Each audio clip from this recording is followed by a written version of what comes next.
අපි කතා කරන්න යන්නේ ප්ලාන්ටේෂන් ඉන්වෙස්ට්මන්ට්ස්. එහෙම නැත්නම් අපි කියන වාණිජ්‍ය ආයෝජන නැත්නම් වාණිජ්‍ය වගා ආයෝජන ගැන. ලංකාවේ මේ දවස්වල ගොඩක් ප්ලාන්ටේෂන් කම්පැනි ප්ලාන්ටේෂන් ව්‍යාපාර නැත්නම් වාණිජ්‍ය වගා ව්‍යාපාර ගොඩක් ප්‍රසිද්ධයි. ඉතින් අපි මොනවද මේ වාණිජ්‍ය වගා ව්‍යාපාර කියන එක අද කතා කරනවා. එතකොට what is a plantation company? A plantation company is a business entity that manage large-scale land areas to systematically cultivate and control one or more agricultural crops for commercial purposes.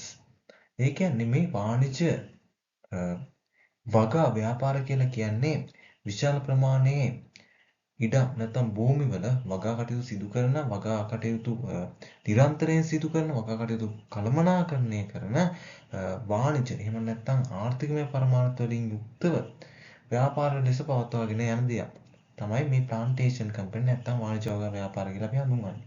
එතකොට මේකේ ලක්ෂණ ගැන කතා කළොත් මේවා large scale land holdings එහෙම නැත්නම් විශාල වගාපින් මේවට අයිති වෙනවා. සමහරට අක්කර දහස් ගණනක් තියෙන්න පුළුවන් දේශීය මෙන්ම විදේශීය වශයෙන්. ඊට අමතරව ගත්තොත් කෝ ක්‍රොප්ස්. කෝ ක්‍රොප්ස් කියලා කියන්නේ ප්‍රධාන භෝග වශයෙන් අපි දන්නවා ඔය අගාවුඩ් කියන ඒවා. ඊට අමතරව ගත්තොත් තේක, මැහැවුගනි වගේ ආර්ථික වශයෙන් වටිනා භෝග. ඒ විතරක් නෙමෙයි අපි දන්නවා තේ, කුරුඳු, කොළුබඩු කියන මේවට අයිති වෙනවා. Industrial processing. මේක කෘෂිකාර්මික වශයෙන් විතරක් නෙමෙයි කාර්මික වශයෙන්ද මේකේ ප්‍රොසෙස් එකක් යනවා. මේවා අපි දන්නනේ මේ වාණිජ්‍ය වගා තුලින් ඇති කරන්නේ කිසියම් භාණ්ඩයක් නිර්මාණය කරන එකනේ. එතකොට මේ සම්බන්ධයෙන් කාර්මික ක්‍රියාවලිය සිද්ධ වෙනවා. සමහරවිට වෙයාහවුසින්, පැකේජින් වගේ දේවල්, ට්‍රාන්ස්පෝර්ටින් වගේ දේවල් මේකේ ඇතුලේ සිද්ධ වෙනවා. සහ එක්ස්පෝර්ට් ඔරියන්ටඩ්. ඒ කියන්නේ මේ ව්‍යාපාරයන් දේශීය වශයෙන් විතරක් නෙමෙයි විදේශීය වශයෙන් අපනයන ක්‍රියාවලිය සඳහා කටයුතු කරනවා. එහෙම නැත්නම් එක්ස්පෝර්ට් එකට විදේශීය වෙළඳාම පදනම් කරගෙන මේ ප්ලාන්ටේෂන් කම්පැනි නිරත වෙනවා. ඊට අමතරව ස්ට්‍රක්චර්ඩ් මැනේජ්මන්ට්.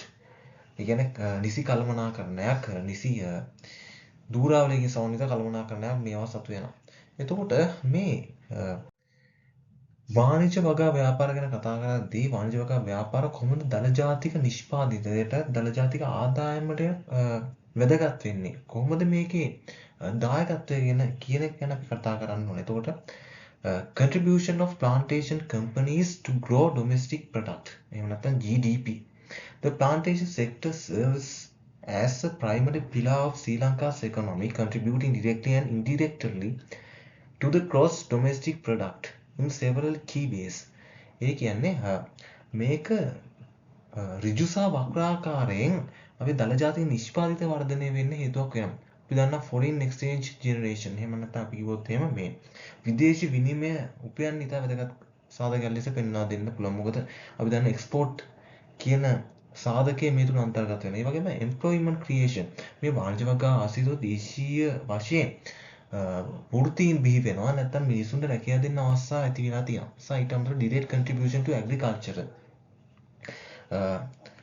සහ rural economy and infrastructure development. අපි දන්නවා මේ දැන් වාණිජ්‍ය වගාවන් ගොඩක් වෙලාවට රජරට ප්‍රදේශය සහ ඊට අමතරව කෘෂිකාර්මාන්තයට සුසු ඉඩම් පදනම් කරගෙන සිද්ධ වෙනවා. සහ මීට මේ වගේ මේ කර්මාන්ත බිහි වෙද්දී මේ වගා කරද්දී මේ අපට ජනතාවට රැකියාව අවස්ථා දෙන්න වගේම තමයි මේ ජනතාවගේ යටිතල පහසුකම් වර්ධනය වෙන්න මේ ව්‍යාපාර දායකත්වය සපයන්නේ. ඊට අමතරව supply chain linkages for local industries. අමුද්‍රව්‍ය සැපයීම. අමුද්‍රව්‍ය ලංකාවේ තියෙන දේශීය ව්‍යාපාරවල සැපයීම සිද්ධ වෙනවා. අපි දන්නවා ওই පොල් වගා වාසිත වදනම් කරගෙන පොල් වගා කෙඳි ආදී ලබා දීම සිද්ධ වෙනවා. තවත් වීඩියෝ එකකින් වාණිජ්‍ය වගාව පිළිබඳව ඉගෙන ගමු.